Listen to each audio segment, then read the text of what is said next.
If Traveler never came to Teyvat, what would happen to the nations we know? In Mondstadt's Archon quest, the most important part is purifying the contaminated blood inside Valen, a power that only Traveler possess. If Traveler never came to Mondstadt, it's likely that the Favonius would have to kill Valen. Even if Vinny can figure something out, his Gnosis will still be taken by Signora, and the Fatui may control the entirety of Mondstadt city, slowing down Albedo's research on the Dragon's Pine Durin, and the monster attacks from them will cause more damage. If Traveler were never in Inazuma, and never convinced Raiden Shogun with Yae Miko and Ayaka, the conflict in Inazuma would escalate into a full-scale civil war. The Sangonomiya army might be advantageous at first with the help of Fatui, but if Raiden Shogun decides to deal with them herself, the whole Sangonomiya shrine would probably be cut in half. Inazuma city will be wrecked in battle, and Karara won't be able to become a courier, while the Fatui would still manage to take the Gnosis from Yae Miko. The Gnosis would later become the key to Scaramouche's ascension to godhood. If Traveler never showed up in Sumeru,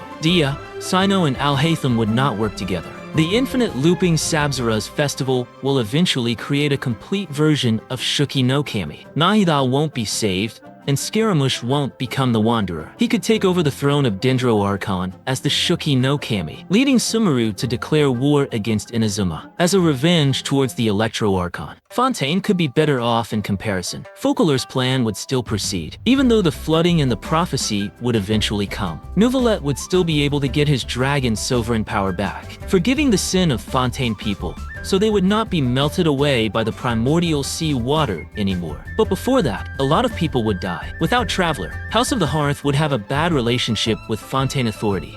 Spina di Rosala would lose one of its best helping hand. The Fortress of Maripede would probably stay neutral, leading to Poisson being completely flooded for the lack of help, and Navia would have been dissolved by the seawater. The worst thing is, if all of the above happened, Mini Durin would never came to be. Navia, Karara, and Nilo won't be able to enter Simulanka. Albedo's study is held back. His best friend Scaramouche remained evil. All of these made the redemption of Simulanka Durin impossible. Aside from that, if Traveler never came to Teyvat, Natlan and Nod Krai would have been destroyed by the Abyss. In Natlan, if Traveler never taught Kachina, she might lose the fight to Moalani, who would die in the Abyss in her stead. With Moalani dead, the 6 heroes can't be gathered.